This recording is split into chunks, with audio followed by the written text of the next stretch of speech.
Bonjour ma soeur, bonjour mon frère. Que toute la gloire de Dieu se repose sur toi ce matin. Que le nom de notre Dieu, le Dieu d'Abraham, le Dieu d'Isaac soit béni. Nous allons prier, lui confier ce programme, ce moment, pour qu'il prenne tout le contrôle et que la gloire nous revienne. Père, je bénis ton nom, Dieu Tout-Puissant, le Dieu de miracles, le Dieu de gloire, le Dieu de triomphe, le Dieu d'Abraham, le Dieu d'Isaac, le Dieu de Noé. Je bénis ton Saint-Nom ce matin. Merci pour ce moment. Nous voulons te confier ce moment. La Bible dit, celui qui bâtit sans toi bâtit en vain. Nous te prions de prendre tout le contrôle, de te manifester, de venir nous enseigner. Seigneur, ton peuple a besoin de ta parole. Viens, enseigne-nous, mets la parole dans ma bouche. Efface ma personne, utilise mes parties spirituelles ce matin et glorifie ton Saint-Nom. Que toute la gloire te revienne. Au nom de Jésus-Christ de Nazareth, par la puissance et le feu de ton esprit dans ta grâce, Yahvé, que nous t'avons prié. Amen. Quelqu'un peut dire Amen? Alléluia. Ce matin, bien-aimé, le Seigneur m'a mis à cœur ce passage que je voudrais partager avec toi. Aujourd'hui, ce que nous vivons dépasse l'humain que nous sommes. Nos mains sont limitées. Et la parole de Dieu dit là où la main de l'homme est limitée, c'est là que commence celle de Dieu. Nous allons lire certains passages et nous allons ensemble, le Saint-Esprit va nous aider à comprendre. Ce que tu dois comprendre d'abord, Dieu a tissé une alliance avec Abraham. Et ce matin, cette alliance, tu es dans cette alliance. Et je vais dire à un chrétien ce matin, je vais dire à une sœur ce matin, Dieu, il est toujours dans son alliance. Dieu se souvient toujours de son alliance. Et tous ceux qui demeurent dans l'alliance de ce Dieu-là, il est guéri, il est préservé. Alléluia. Nous allons dans Genèse 6. Genèse 6, verset 5.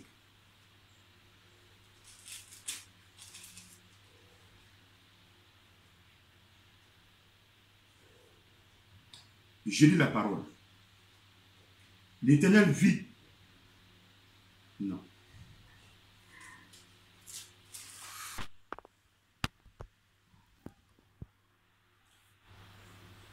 J'ai entendu les gémissements des enfants d'Israël, que les Égyptiens tiennent dans la servitude.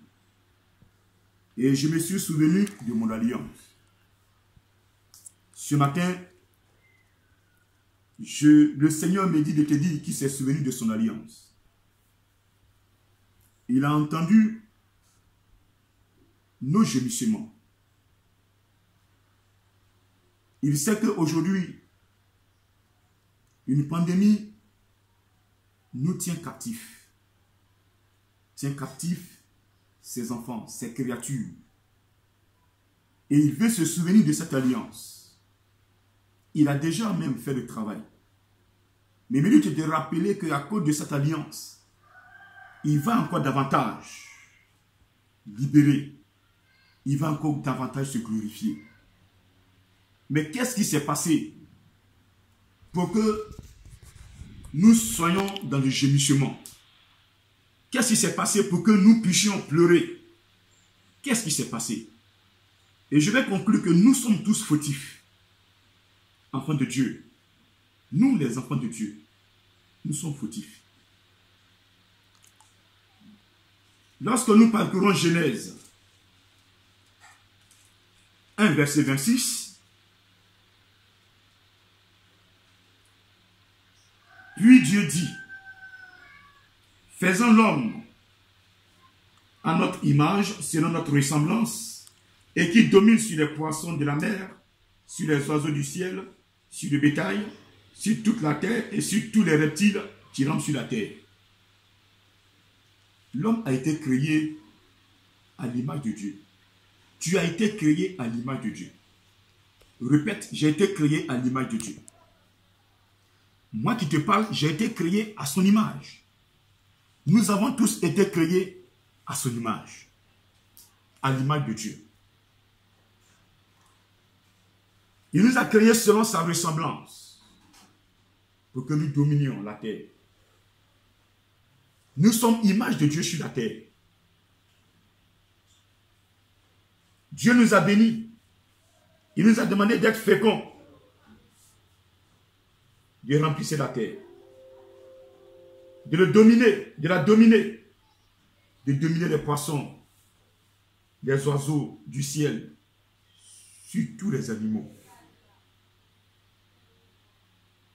Alléluia. Et quand il nous a créés à son image et selon sa ressemblance, il nous a créés tel qu'il est. Il nous a créés pour que nous soyons cet instrument sur la terre. Il nous a créés pour que nous soyons le sel, le vrai sel sur la terre, pour donner du goût partout où nous serons. Il nous a créés pour que nous soyons la lumière du monde, pour que nous puissions éclairer nos frères qui sont dans l'obscurité. Mais est-ce que ce matin, véritablement tu éclaires ceux qui sont dans l'obscurité? Est-ce que toi-même tu te laisses éclairer? Et Dieu, dans Genèse 2, verset 15 à 17, il va donner l'ordre à l'homme qu'il a créé à son image. L'homme qui est cher à ses yeux. Il dira à l'homme,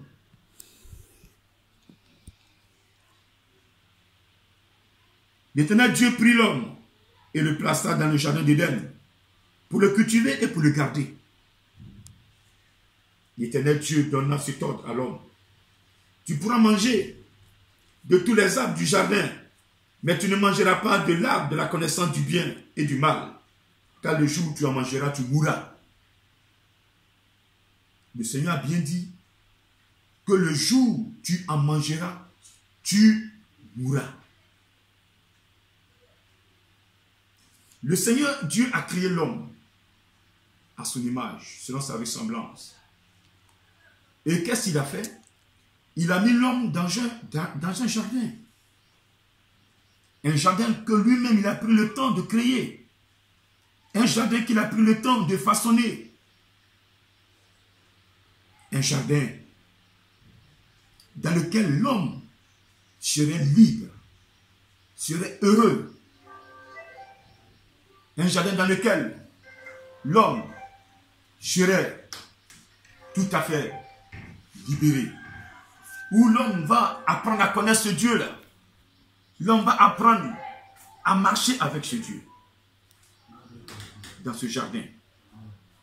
Et donc, il a mis l'homme dans le jardin pour le cultiver, pour l'enseigner, pour le former et pour le garder. C'est pourquoi il lui a dit, pour être cultivé, voici deux arbres. Il y a deux arbres. Un arbre qu'on appelle arbre de la vie, et un autre arbre qu'on appelle arbre de la connaissance du bien et du mal. Et Dieu a dit à l'homme, tu peux manger l'arbre de la connaissance du bien, tu peux manger l'arbre de la vie, mais concernant l'arbre de la connaissance du bien et du mal, ne touche pas. C'est un ordre, ne touche pas. C'est interdit, ne touche pas. Le temps n'est pas encore arrivé. Quand le moment viendra, je te donnerai l'ordre et tu vas toucher cet arbre. Ça veut dire que la parole de Dieu que nous entendons, nous sommes autorisés à faire certaines choses. Il y a d'autres choses, il nous interdit. Il nous dit de ne pas le faire. Et il ajoute, le jour où tu mangeras de ce fruit, tu mourras. Il apparaît de la mort, l'extrême des sentences. L'extrême des sentences, la mort. Mais qu'est-ce que l'homme va faire? Lorsque nous parcourons Genèse 3, verset 6, La femme vit que l'arbre était bon à manger et agréable à la vue et qu'il était précieux pour ouvrir l'intelligence. Elle prit de son fruit et en mangea. Elle en donna aussi à son mari qui était auprès d'elle et il en mangea. La femme va prendre le fruit, elle va envier, l'envie va l'amener à toucher le fruit et va vouloir manger parce que d'après elle, le serpent l'a approché. Le serpent est un élément séducteur. Comme Jésus nous a avertis, chrétiens, enfants de Dieu, avant son arrivée, vers la fin du monde, il y aura des séducteurs qui vont venir nous séduire, des gens qui vont venir nous vendre des illusions, des gens qui viendront, ils vont faire des miracles, alors que ces miracles ne viennent pas de Dieu. Dans le jardin, vous voyez, le Seigneur dit, prenez d'abord le fruit de la vie, mangez le fruit de la vie et laissez le fruit de la connaissance du bien et du mal. Ça veut dire quoi? Oui, aujourd'hui, beaucoup de chrétiens courent derrière les prophéties, derrière les révélations, sans même pouvoir lire la Bible, sans même pouvoir lire les enseignements. Mais comment ta foi peut-elle s'asseoir si tu n'as pas la parole de Dieu? Alors que la Bible dit que la foi vient de ce qu'on entend, et ce qu'on entend vient de la parole de Dieu. Si ta parole n'est pas assise sur la parole de Dieu, comment peux-tu marcher avec ce Dieu? Comment peux-tu demeurer dans son alliance? Son alliance n'est pas basée sur les prophéties, mais son alliance est basée sur sa parole. C'est dans la parole qu'il maintient son alliance. C'est dans la parole qu'il te reconnaît. C'est dans l'accomplissement de sa parole, dans l'obéissance à sa parole qu'il te reconnaît. C'est pourquoi il dit, il ne prend pas plaisir dans les sacrifices, mais il prend plaisir dans la parole, dans l'obéissance.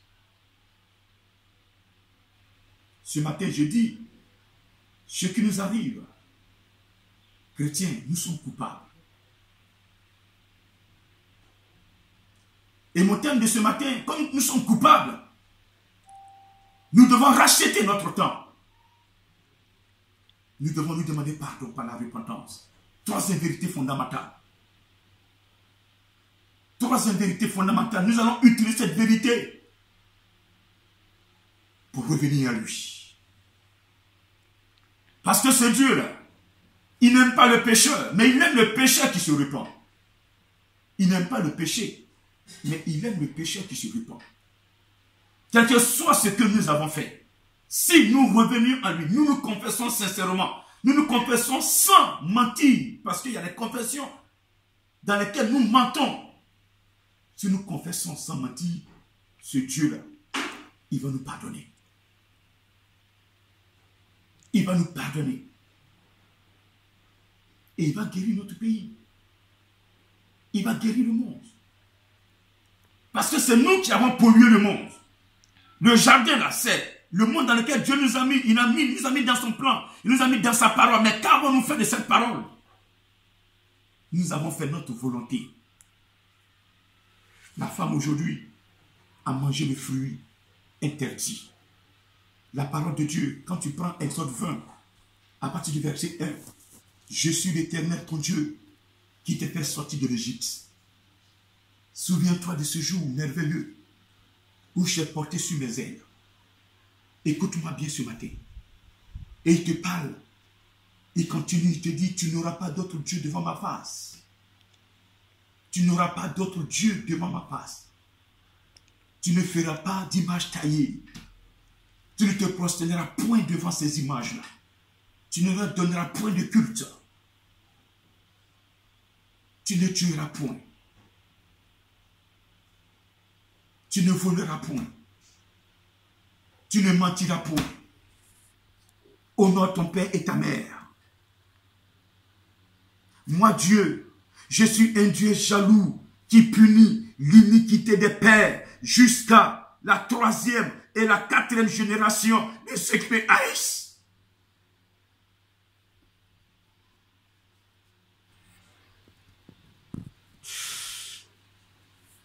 J'ai fait miséricorde jusqu'à mes générations. Nous sommes coupables.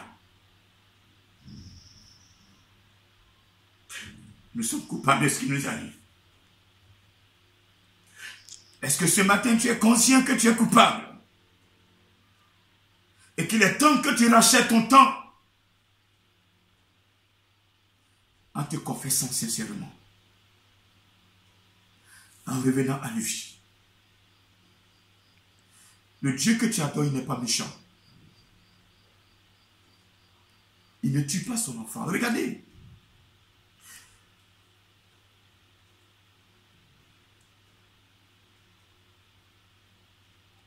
Il a mis Abraham dans une épreuve.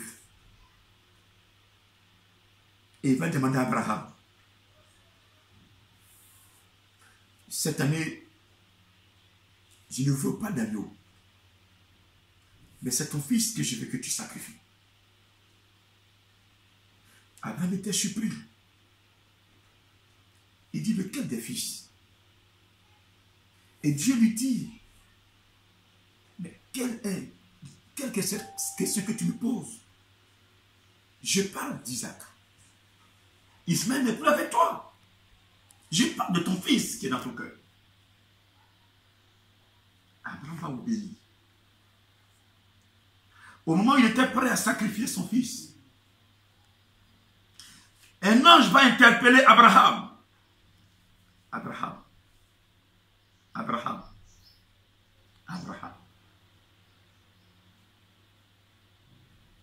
Me voici, Seigneur. Il dit, je ne suis pas un assassin. Remets ton couteau à sa place. Libère l'enfant. Regarde derrière toi. Dans le buisson, il y a un bélier. Prends ce bélier et sacrifie-le en lieu de place de l'enfant. Je voudrais voir ta foi. Si ce Dieu était assassin, s'il voudrait nous voir mourir, il allait laisser Abraham assassiner son fils. Il ne l'a pas fait. Ce qui arrive présentement, il n'est pas à la base. Il n'est pas à la base de nos malheurs ce matin. Il n'est pas à la base de ce qui arrive à la Côte d'Ivoire. Il n'est pas à la base de ce qui arrive au monde entier. Il n'est pas à la base de ce qui arrive à l'Afrique. Il n'est pas à la base. C'est parce que nous avons désobéi. Nous avons touché le fruit. Et il a dit à Adam et Ève, si tu touches ce fruit, tu mourras. Tu mourras. Quand on désobéit à la parole de Dieu, attends-toi à une conséquence. Attends-toi à une conséquence, s'il te plaît. Ce matin, rachète ton temps, s'il te plaît. Arrête d'écouter tes parents. Arrête d'écouter ta mère qui te demande de préparer n'importe quoi pour ton mari. De mettre du poison dans le plat de ton mari pour le tuer. Arrête de l'écouter. Arrête d'écouter tes amis qui te donnent de faux conseils au dehors. Arrête d'écouter ton ami qui te dit de maltraiter ta femme pour la chasser afin que tu prennes celle qui est au dehors. Arrête de les écouter. Parce que tout ce que tu fais, tu vas le payer. Tout ce que tu fais, tu vas le payer. Tout ce que tu fais, tu vas le payer. Nous devons arrêter de commettre volontairement le péché. Nous devons arrêter de renier ce Dieu-là qui t'a créé à son image. Nous sommes image de Dieu. Nous sommes plus importants que les anges. Mais qu'est-ce qui se passe aujourd'hui? Nous avons abandonné ce Dieu-là. Nous l'avons abandonné. La femme a touché ce fruit. La femme a touché le fruit interdit. Elle a donné à son mari. Lui aussi, il a mangé. Alléluia. Alléluia. Alléluia. La femme a touché ce fruit. Elle a mangé. Et aujourd'hui, la mort est entrée. Et cette mort qui est entrée, lorsque nous lisons Genèse 3, verset 23-24, tu vas comprendre que le Dieu d'Abraham, l'Éternel Dieu, le chassa du jardin d'Éden pour qu'il cultivât la terre d'où il avait été pris. Donc quand nous péchons, Dieu nous chasse de sa face. Dieu nous chasse de sa face. Dieu nous chasse de sa face. Et une personne qui n'est pas devant la face de l'Éternel, comment Dieu peut-il la protéger? Voici la problématique. Ce matin, toi qui es dans le plan de Dieu, toi qui as la crainte de ce Dieu-là, reste tranquille. Il a dit sa parole, 1000 tomberont à ta gauche, 10 000 à ta droite, tu ne seras pas atteint. C'est une vérité. Mais si tu te laisses séduire par ce monde, tu te laisses séduire par l'argent, tu te laisses séduire par les plaisirs du monde, tu n'auras pas l'assurance de ton salut. L'assurance se trouve en Jésus. L'assurance quand tu es dans la vérité. L'assurance quand tu aimes la vérité. L'assurance quand tu marches dans le pas de Jésus. Quand tu ne vas pas contre sa parole. Jésus t'assure. Jésus assure ta vie. Jésus assure ta sécurité. Il a les moyens de le faire. Il a la capacité de le faire. Il a la capacité. Il me dit, tu te dis qu'il a la capacité de veiller sur ta vie. Quand tu dors la nuit, tu ne sais pas ce qui se passe. Tu ne sais plus où tu es. Le sommeil te prend.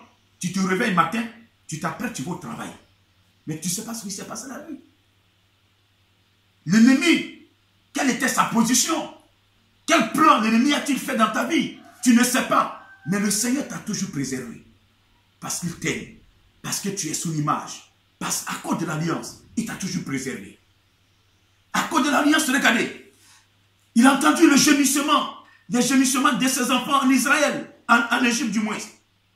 Lui, il avait prévenu Abraham. Tes descendants seront esclaves dans un pays qui leur sera étranger. Ils seront esclaves pendant 400 ans. Mais ils ont passé 430 ans. Mais quand ils ont commencé, ils ont continué à prier. Ils ont continué à prier. Ils disent, mais où est le Dieu de Joseph? Où est le Dieu de Joseph? Où est le Dieu? Parce qu'après la mort de Joseph, oui, les enfants d'Israël étaient marginalisés. Les enfants d'Israël, oui, je sais que pendant que Joseph vivait, où Pharaon a fait de lui le gouverneur. Il a eu des ennemis. Juste après sa mort, tous ceux qu'il a envoyés en Égypte, vivre, les Égyptiens ont commencé à les exploiter, à les utiliser comme des esclaves. Comme parce qu'ils n'étaient pas Égyptiens. Je sais qu'il y avait la jalousie pendant que Joseph régnait. Et cette jalousie s'est matérialisée. Et les enfants de Dieu ont été esclaves, marginalisés pendant 430 ans. Ils ont dépassé le temps. Dieu nous a donné 2000 ans. Il a donné 2000 ans au Saint-Esprit. Le Seigneur Jésus-Christ a donné 2000 ans au Saint-Esprit de prendre soin du chrétien. Après cela, il va revenir. Le bon samaritain, écoutez bien, lisez le bon samaritain. Jésus-Christ a donné 2000 ans au Saint-Esprit. Il a dit au Saint-Esprit, prends soin du chrétien. Je vais revenir. Deux deniers. Les 2 deniers veulent dire 2000 ans. Je reviendrai. À mon retour, ce que tu vas dépenser de plus, je vais te rembourser. Nous sommes en 2020.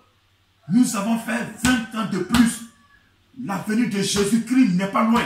Et il a dit, avant sa venue, oui, avant sa venue, voici des signes.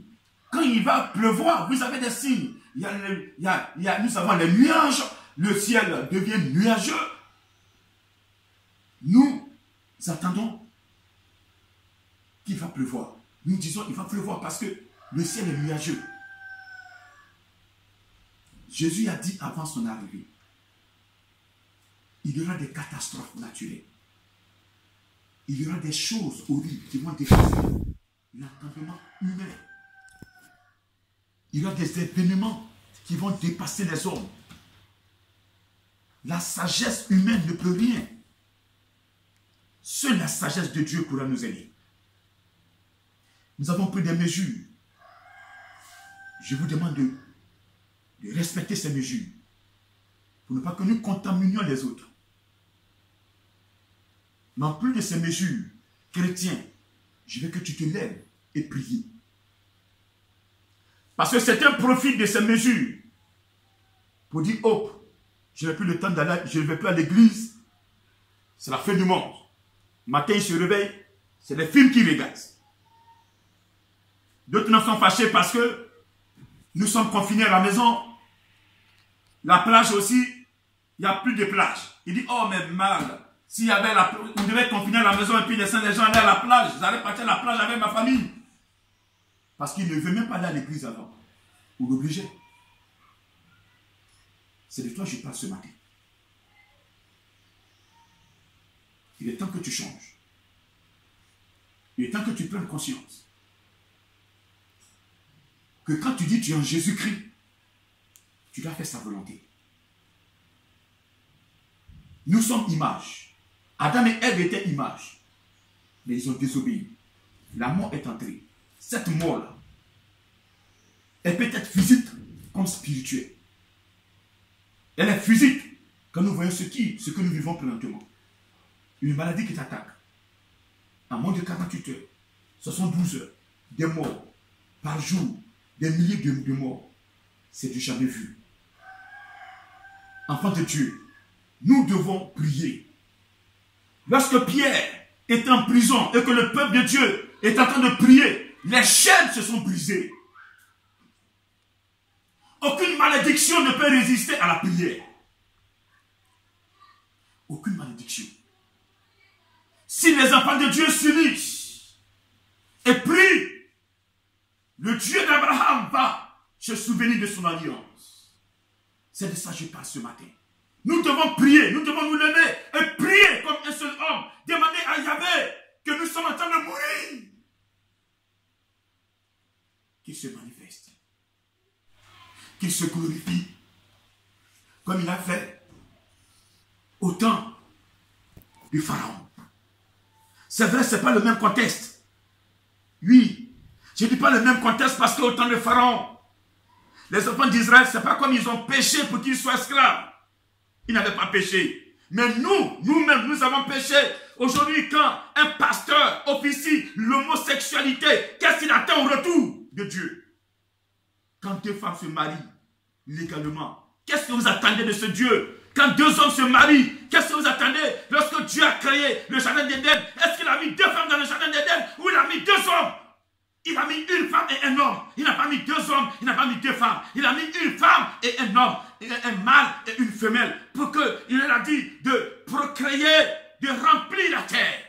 Mais est-ce qu'un homme et un homme peuvent remplir la terre? Est-ce qu'une femme et une femme peuvent-elles remplir la terre? Nous sommes dans une vie abominable. Nous avons créé nos situations dans lesquelles nous sommes aujourd'hui. Il est temps que nous fléchissions sur nos genoux et que nous demandons pardon à l'Éternel. Notre vie n'a pas plu à ce Dieu. C'est pourquoi il a laissé les choses faire. Nous avons quitté sa face. Nous avons quitté sa face. Dieu dit il honore celui qui l'honore. Nous n'avons pas cherché à l'honorer. Nous avons cherché à vivre pour notre plaisir. Nous tirons plaisir à coucher avec un homme. Nous tirons une femme qui tire plaisir à coucher avec une femme. C'est son plaisir qui l'intéresse. C'est la chair qui l'intéresse. La vie de Dieu ne l'intéresse pas. Le Dieu qui m'a créé, il m'a mis dans un jardin. Je dois vivre comme il le veut pour qu'il me cultive, il me garde, il me protège. Ça n'intéresse personne. Chacun vit comme il veut. C'est le monde. Nous tuons, pasteur, nous tuons des enfants, sacrifier des enfants sur nos hôtels, dans nos temps, faisons des sacrifices humains pour chercher l'argent, pour que nos églises se remplissent. Et Dieu nous regarde. Adam et Ève ont mangé. Nous désobéissons. Nous sommes dans des péchés mortels. Nous sommes dans des péchés de suie. Regardez, dans le jardin d'Éden, il y avait deux péchés qu'Adam et Ève avaient commis. Un péché mortel et un péché de souillure.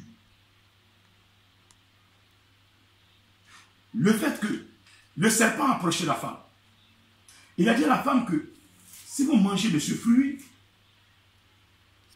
vos yeux vont s'ouvrir et vous serez comme des dieux. La femme dit, tiens, donc si je mange de ce fruit, mes yeux vont s'ouvrir. Et je serai comme Yahvé. Je serai comme Dieu qui nous parle chaque soir. Chaque soir, il nous parle, il nous entretient. Donc je serai comme lui. Donc si c'est ça, je vais le faire. On appelle ça l'orgueil. L'orgueil spirituel. Le fait de ne pas être, de prétendre à être un poste que tu n'es pas dans le spirituel, c'est l'orgueil.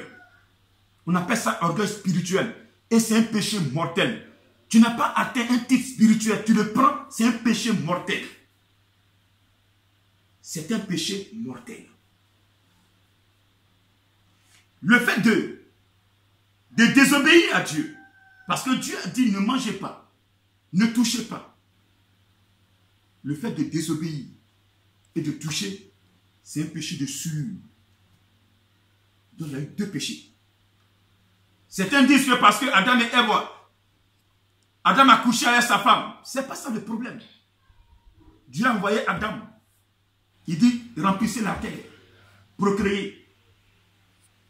C'est tout. C'est ta femme, tu l'as mariée, tu couches avec elle, Dieu s'en fout de ça. Mais c'est celle que tu n'as pas mariée qui est dehors qu'il ne faut pas toucher. Celle que tu n'as pas dotée qui est dehors, il ne faut pas toucher. Mais celle que tu as mariée, il n'y a pas de problème, c'est ta femme. Tu peux coucher avec elle autant de fois que tu voudras. Dieu ne se plaint pas. Mais celle que tu n'as pas dotée, dans l'église, il ne faut pas la toucher. Et c'est ce que les pasteurs font. Des pasteurs qui enceintent 20 filles dans leur église. Des pasteurs qui, en dehors de leur femme, ont des copines. Et Dieu te regarde. Tu prends la tenue de Dieu. Tu dis tu es Jésus-Christ. Et puis bon, voilà, tu fais des conneries. Tu prends le titre de Dieu. Et puis voilà, tu fais des conneries. Et Dieu te regarde. C'est tout cela qui a sali la terre. C'est tout cela qui a sali la terre. C'est tout ça le péché. Adam et Ève ont mangé le fruit. Nous le disons. Mais nous faisons pire qu'Adam et Ève.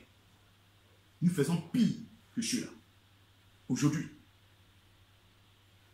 Il y a des pasteurs présentement, pendant que je suis en train de parler, l'esprit me met à cœur, me dit de vous dire qu'il y a des pasteurs aujourd'hui, pour travailler sur la chair, ils prennent le nom de Jésus, mais qui ont tissé alliance avec le vaudou, avec les féticheurs, avec les marabouts, avec les francs-maçons. Et ils se disent pasteurs. Dieu ne partage pas sa gloire. Ce matin, soyons sincères. Nous devons lui parler, mais il faut que tu saches que Dieu ne partage pas sa gloire. Il dit, il est jaloux. Il est un Dieu jaloux qui punit. Ce n'est pas lui qui a créé ce qui arrive. Ce n'est pas lui. Si il te dit que c'est lui, c'est faux. Il mérite de te dire que ce n'est pas lui. Il n'est pas la base. C'est pas, je dis, nous sommes fautifs. Nous, enfants de Dieu. Nous, pasteurs, nous sommes fautifs. Nous sommes artisans de ce qui nous arrive. Parce que nous n'avons pas cru jusqu'au bout. Nous n'avons pas cru à la parole. Nous avons fait notre volonté. Nous n'avons pas fait la volonté de Dieu jusqu'au bout. Nous n'avons pas tenu sa parole jusqu'au bout. Nous faisons notre volonté. Nous faisons notre volonté. Nous voudrons nous-mêmes remplir nos églises. Nous voudrons nous-mêmes guérir les malades. Aujourd'hui, je suis grand missionnaire. J'impose la main à un malade. Si le malade est guéri, c'est pour la gloire de Dieu.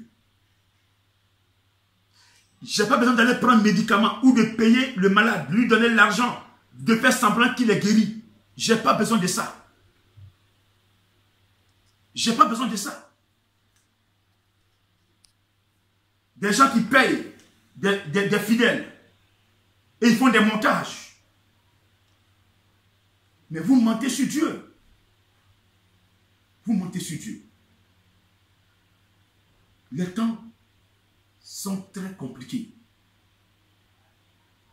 Nous devons changer.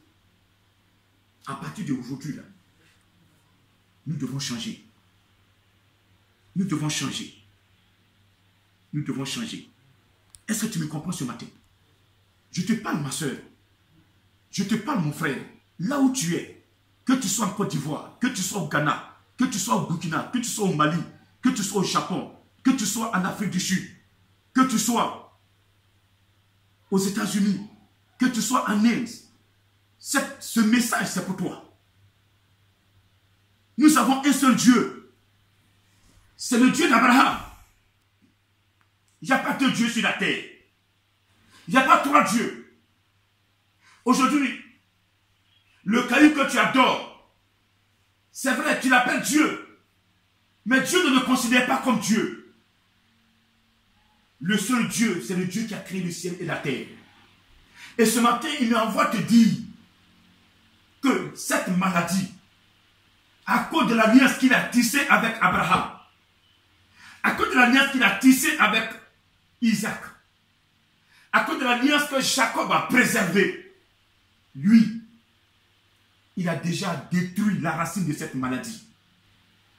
Il a détruit la racine de cette maladie. Vous regardez, quand on ferme un robinet, il y a toujours l'eau qui coule. C'est cette eau-là que vous voyez couler. Sinon, le Dieu d'Abraham a déjà fini avec cette maladie. Et je veux que tu la clames de ta position, parce qu'à cause de l'alliance, il ne veut pas te voir mourir. Il a fini avec cette maladie. Je veux que tu la clames puissamment ce matin. Alléluia. Alléluia. Il est le Dieu de l'alliance. Il est le Dieu de l'alliance. Vous savez, vous voyez, nos parents avaient fait ces fétiches de ces dieux. Quand vous arrivez en bas de ce gros bois, à l'entrée du village, ils ont déposé des canaris dans lesquels se trouvent des œufs.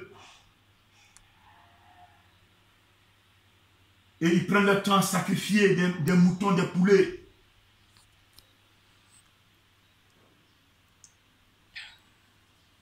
Ils adorent ces dieux-là.